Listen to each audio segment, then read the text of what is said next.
Today's show is sponsored by the Pittsburgh Opera, presenting the world premiere of Woman with Eyes Closed.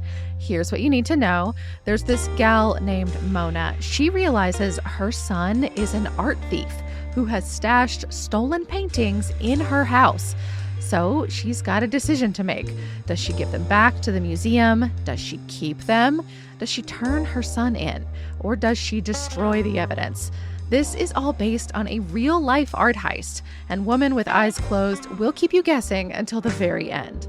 There are 5 performances, April 26th through May 4th. Learn more at pittsburghopera.org/woman.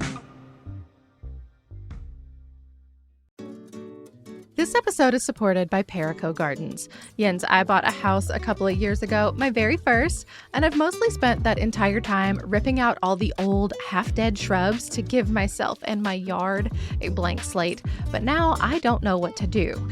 If you are like me and you maybe need a little help getting started, you might try Perico Gardens. They're a garden design service here in Pittsburgh geared toward new homeowners and anyone who needs a little more expertise to get their garden going. They check out your yard. They give you personalized recommendations for anything you want: trees, shrubs, flowers, and more. Visit pericogardens.com to book your own design consultation.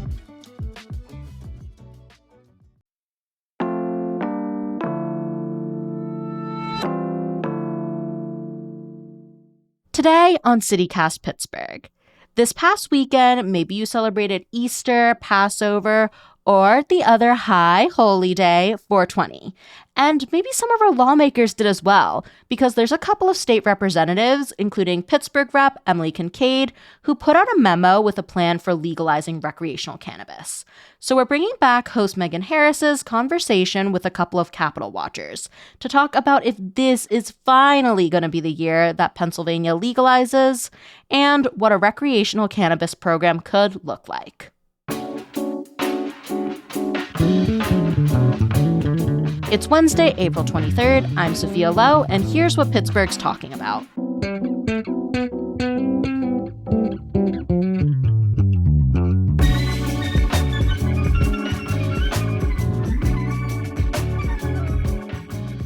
Hey, it's producer Sophia here. If you are listening, I know you love Pittsburgh and want to feel more connected to the city. And part of that is by staying informed about everything that's happening, and we are here to bring you the news and the fun stuff. Like today, we're talking about what's up with weed in the state legislature, but we've also put out episodes about the best munchies in the city, you know, if you've got that medical card. So if you value this type of broad coverage, please become a CityCast Pittsburgh neighbor. If you join now during our spring campaign, we're throwing in a free CityCast Pittsburgh coffee mug as a welcome gift. Join the growing community of CityCast Pittsburgh neighbors today at membership.citycast.fm.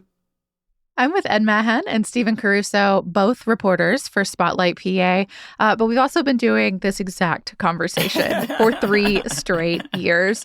Is Pennsylvania going to legalize cannabis this year?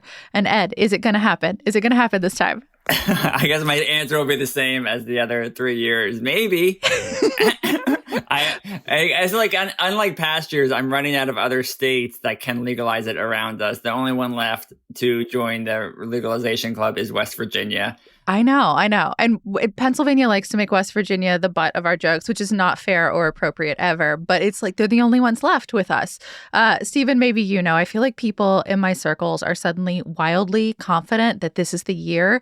And I don't understand why. Like, why is it suddenly from an aspiration to like a no, it's a certainty, it's going to happen? Like, what's changed? Well, you should never be wildly confident about anything happening in Harrisburg. I think I have tried to dissuade myself from ever being confident about them doing anything since like maybe 2020. But with that said, I mean, things take a couple years of being talked about to kind of marinate in lawmakers' minds to actually get done. Marijuana is certainly one of those topics. Like the first serious legalization bill, I think, came out like 2019, 2020-ish. Like, like bipartisan is what I'm using for serious. Like now the House is Democratic. Josh Spear has called for it specifically in a budget address. That was last year, yeah. Yeah, and I bet you asked for it again. I have no inside sourcing. I'm just saying that's my assumption. And the other thing too is the almighty dollar. I think that the state is going to need some new revenues soon. That's the chatter I hear, is that folks are actually kind of worried about the state's finances going into 2025. With that as an incentive, it really gets everyone kind of in line to push past their disagreements on how to do it, to maybe get to just let's actually do this. Yeah, I mean, those are some of the arguments for, I guess. Why are people still against it? I guess I'm especially curious about opposition when, as you said, Ed, everyone else around us has now gotten this done. I think in the Republican Senate, which has a lot of power, just the idea that it's illegal at the federal level, and that's sort of a non-starter. Because if the feds hate it, we got to hate it too. We got to hate it too. And that there's going to be too complicated to go about doing it that way. But Pennsylvania loves to be complicated. Look how we did our alcohol system. Exactly, The Liquor Control Board is bizarre, and we thrive on that. That's true. I mean, that system was set up right after Prohibition, when alcohol went from illegal to legal, and then we set it up to make it really hard. I mean, is that what we anticipate could happen? Assuming some action happens, and recreational cannabis does become legal, do we anticipate having some cannabis equivalent of fine wine and good spirits on our corners? Well, if I may, I mean, that is at least what one state lawmaker has proposed. Representative Dan Frankel, Pittsburgh zone, representing the Squirrel Hill. Mm-hmm. That's what his pitch was, is he wants the state stores or a state store system to be selling marijuana.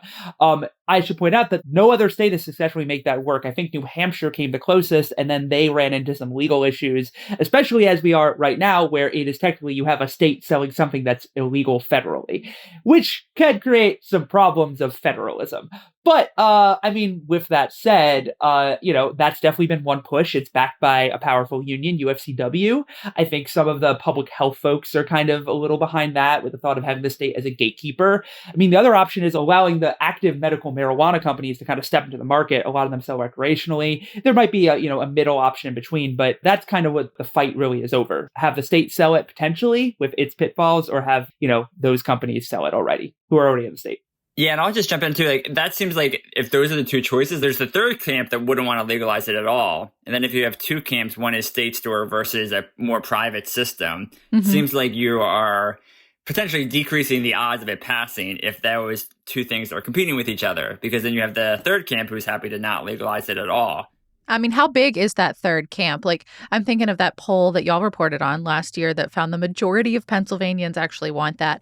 Not to say that our legislature does what their full constituency is in favor of, but it does suggest that perhaps there's a critical mass behind this. I mean, go back, you brought this idea of who opposes it. Look, the State Police Chiefs Association opposes it. They have concerns about unintended consequences from allowing another drug to become legal. That, what does that mean for public health? I know child advocates are worried about it. I think industrial groups that employ a lot of people, whether it be the Manufacturers Association, the Truckers Association, they're concerned about it. They don't want people high on the job. I think one of the biggest concerns is just that, how do you test if someone's high? I mean, we have lots of jokes about this with the red eyes and whatnot, but marijuana stays in the body for a very long time. And a lot of the tests that we have to look for, THC, for instance, might have a positive result, even if you're no longer, under the active influence. So I think there's just this time element concern of we want to be sure that if something goes wrong and somebody is under the influence of marijuana, we can hold them accountable for it. But if we don't have a good way to test for it, then we're concerned. Of course, none of that gets in the way of the fact that plenty of people probably go to work high right now when it's illegal. But, that, I think there's just this concern of the government just opening up the floodgates to anybody doing it, not just to people who go out of state, go to an illicit dealer, what have you, to get it right now. I mean, I guess that all tracks, but it all sounds like arguments from 8 years ago. Plenty of other states have figured out ways around this. I guess I'm curious what's held Pennsylvania back so much.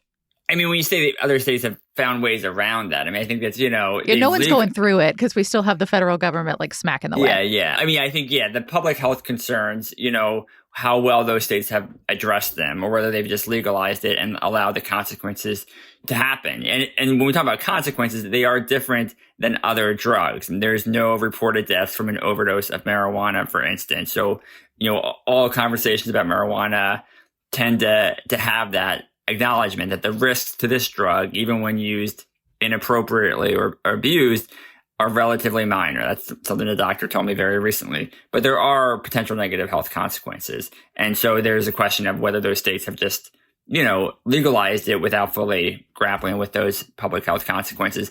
But I mean, we have a Republican Senate. And up until recently, the Democrats they still have a very small majority. So, I mean, it's tough to get it through this legislature. And also, we don't have voter referendums in the same way that other states do.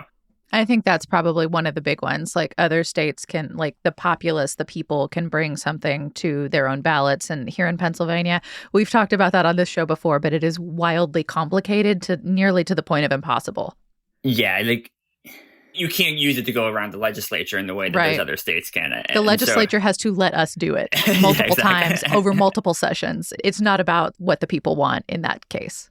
Mm-hmm. In terms of the state store system, I mean, Karen O'Keefe, she's of the Marijuana Policy Project. She sent me several concerns about legalization through that state store system. One is that it's unlikely to get off the ground because of the feds. One is that if cannabis was sold from existing liquor stores, it would force people with drinking problems to be exposed to alcohol to get cannabis. And again, this is the Marijuana Policy Project, which supports legalization. So, or maybe the sole customer for a new cannabis grower processors would also be their regulator. So you'd have the state system selling it while also the regulator. I mean, she brought up the fact that existing medical cannabis businesses would likely go out of business because once you introduce recreational marijuana, medical programs tend to see sharp declines in enrollment. There's a couple theories about why that happens. I mean, one simple explanation is people just would rather treat it like an over-the-counter medication and just not have to go through the doctor process. There are other explanations as well, but just the general sense is that medical programs do see a decline. So what's y'all's prediction then? It sounds like you're a lot more tempered than how folks are talking about it on this side of the state all the time.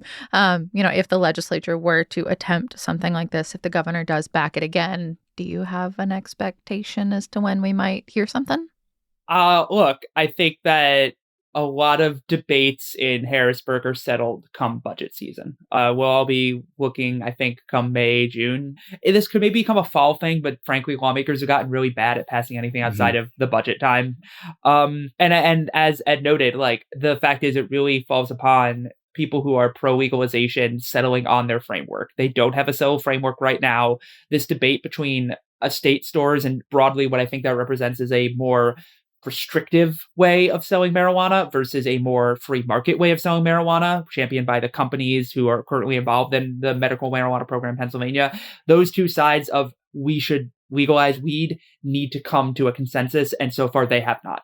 And I'll just jump in. I don't really make predictions, but I do prepare.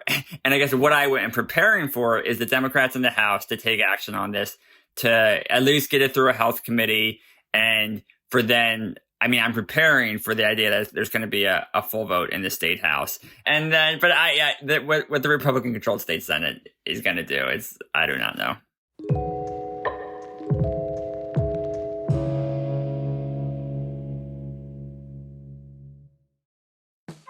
Today's show is brought to you by Aura Home.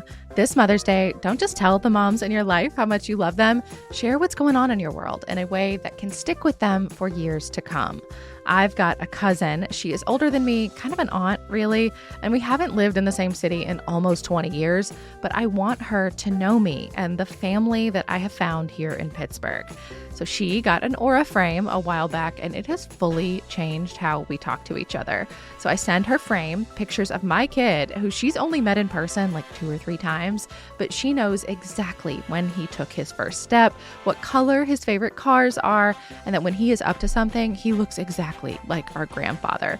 It keeps us connected in this really special way, and I'm so grateful for it because it has nothing to do with social media.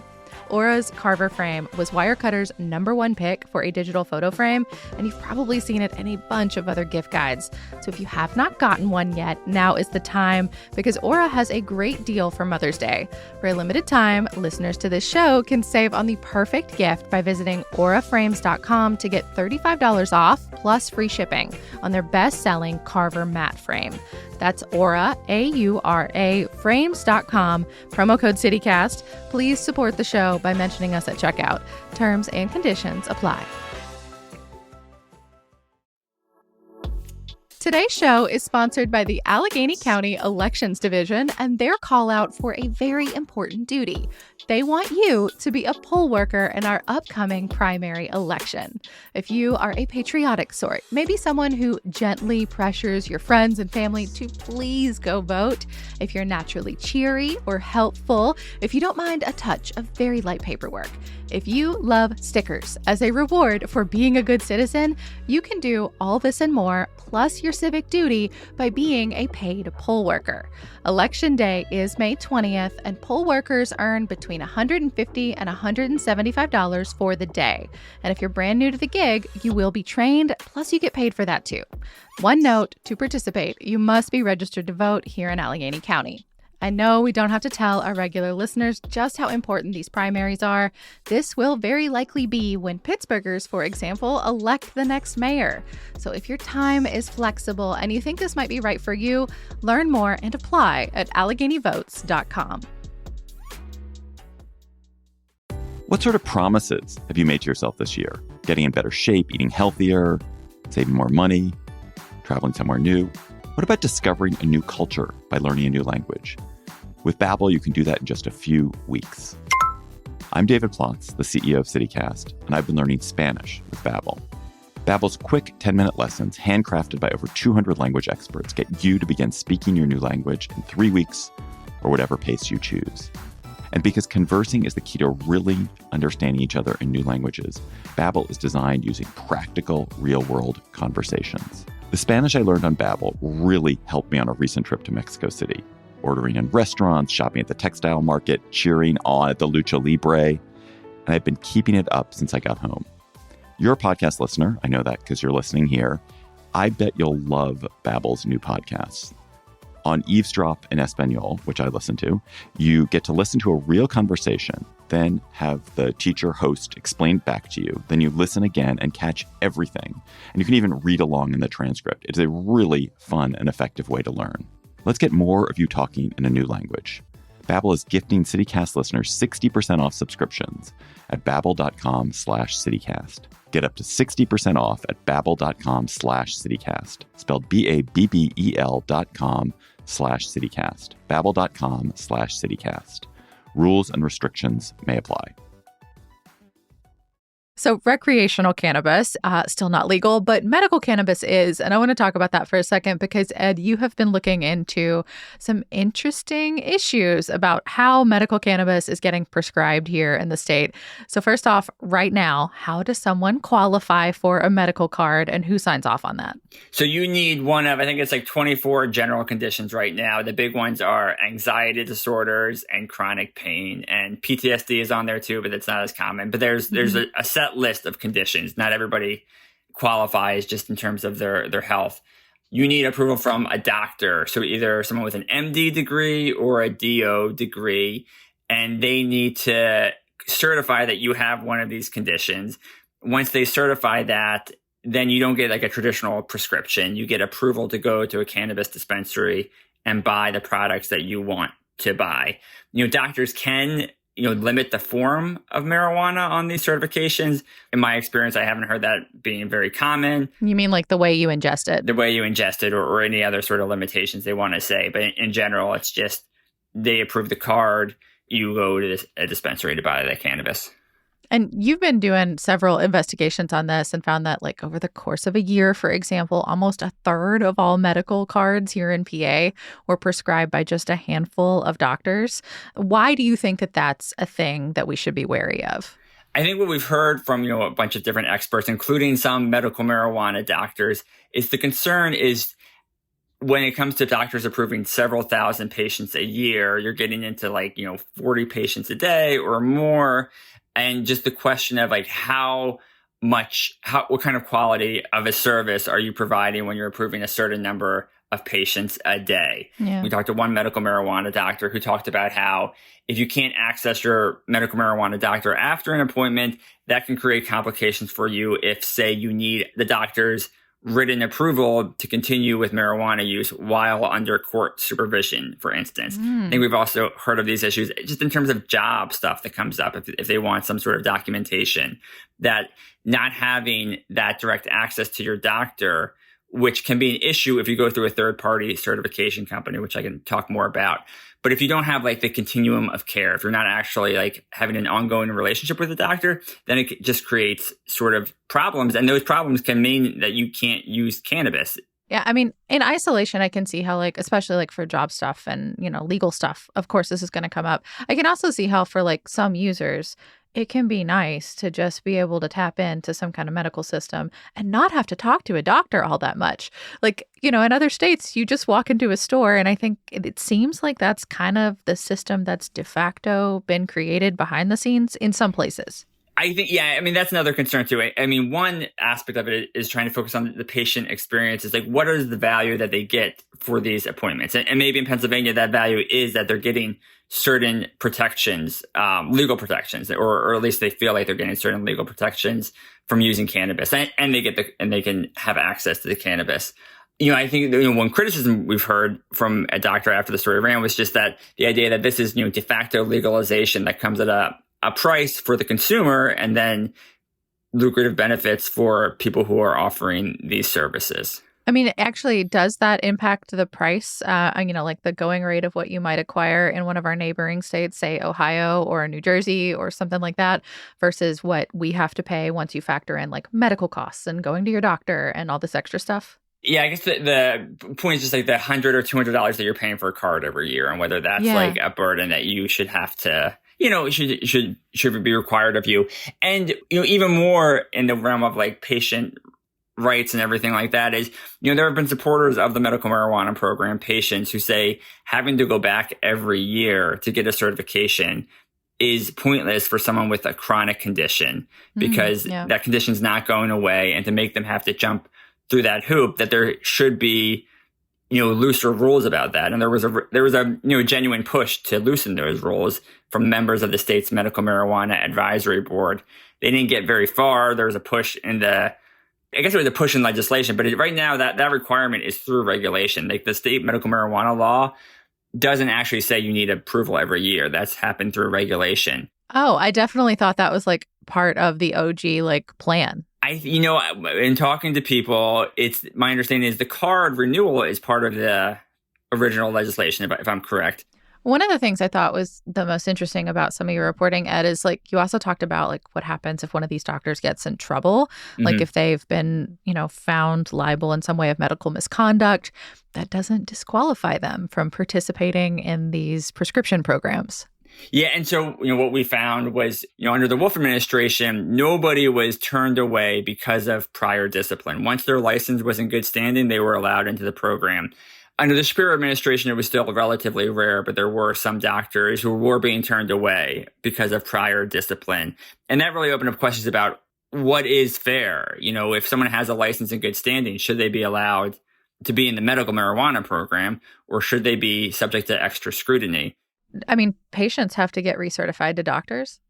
No, doctors don't have to. Or as long as your license is in good standing, like your license gets checked on and everything like that. There's a whole system, but there's not like you don't have to reapply to join the registry. I think one of the criticisms we've heard too is that there's a 4-hour training requirement to join the medical marijuana practitioner registry, but there's no additional training requirements after the fact.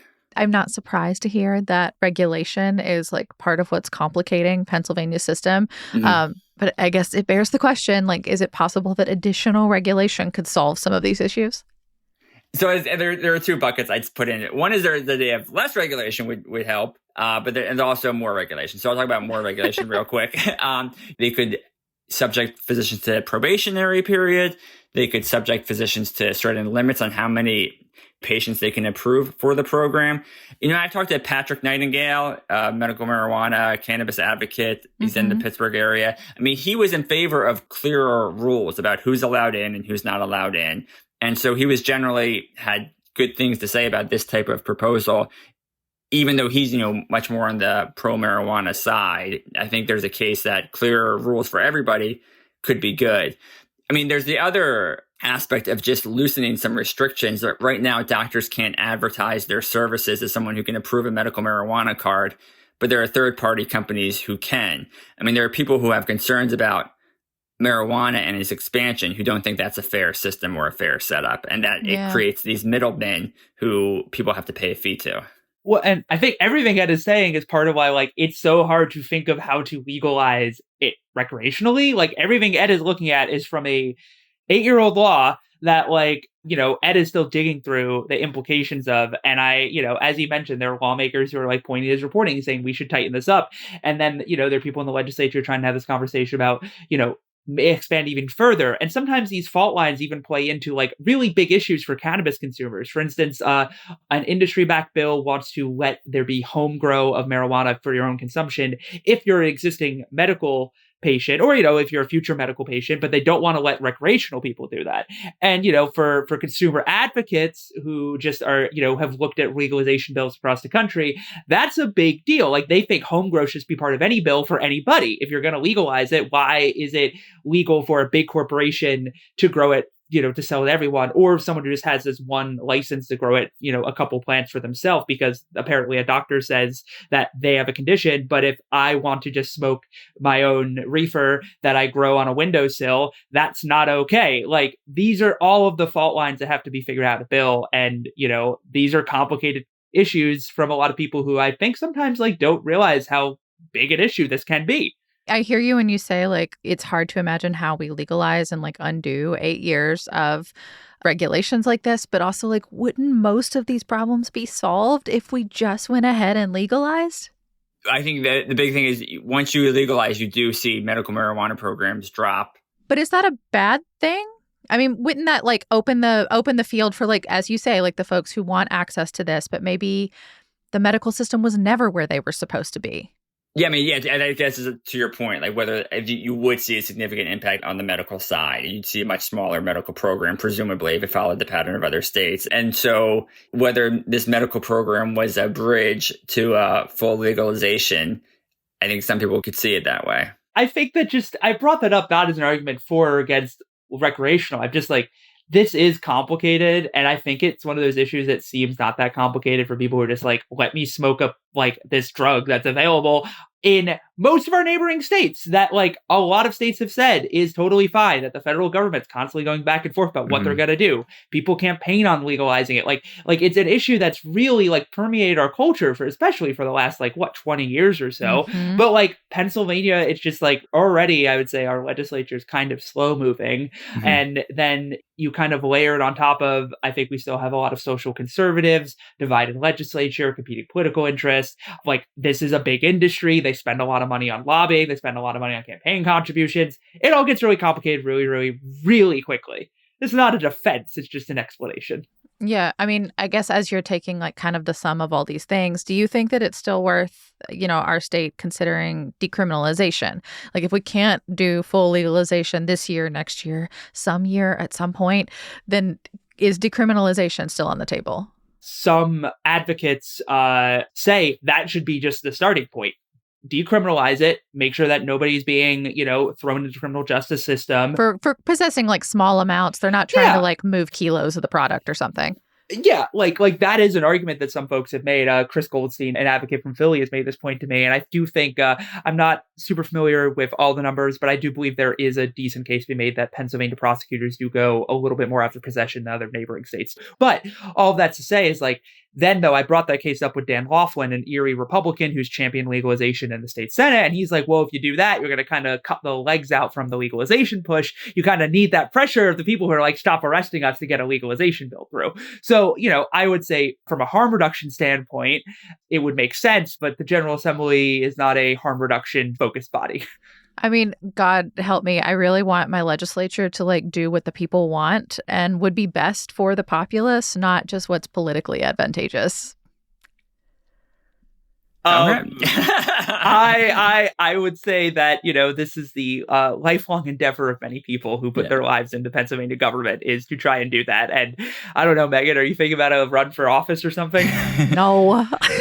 No, yeah. I'm very happy in my sandbox. Thank you. Yeah. I mean, I think the big question is whether the House Democrats, I'd imagine that they're the ones driving what's going to be considered, because they would have the power to set the negotiating table, whether that would go, how far that would go. But they seem to be the ones that if there's going to be action, they're the ones who would be likely to take it. Yeah, it is right. And let's go back to the state's medical marijuana bill. They forced it through the Senate, which was a bit friendlier to it at the time, dumped a version in the House that the Senate could live with, and then the House just figured out its housey things, where they passed it over the tiers of then House Speaker Mike Turzai. And that's how we got medical marijuana in Pennsylvania. I think folks are kind of looking at recreational, just strategically, the legislative strategy, folks are looking at it reverse. The House just has to come to what it can come to terms with, get to the Senate. The Senate will then, take that, make its changes, get it back to the House, and the House gives its final approval. So just, you kind of have to just start the ball somewhere. And I think folks are looking to the House Democrats. Well, no matter what happens or doesn't, I know both of you are going to have a handle on it. Ed, Stephen, thank you so much. We'll have links to both your work in our show notes. Thank you. It was a blast. Thank you. Before we go, I want to give a special shout out to our newest CityCast Pittsburgh neighbors, Jean Marie P., Joseph D., Kate C., Matthew P., Jeff F., Ashley J., and Angela M. We are so thankful you're here. And if you'd like to join all these folks building a better Pittsburgh and also get a free Neighbors Only coffee mug, go to membership.citycast.fm. We'll be back tomorrow morning with more news from around the city. See you then.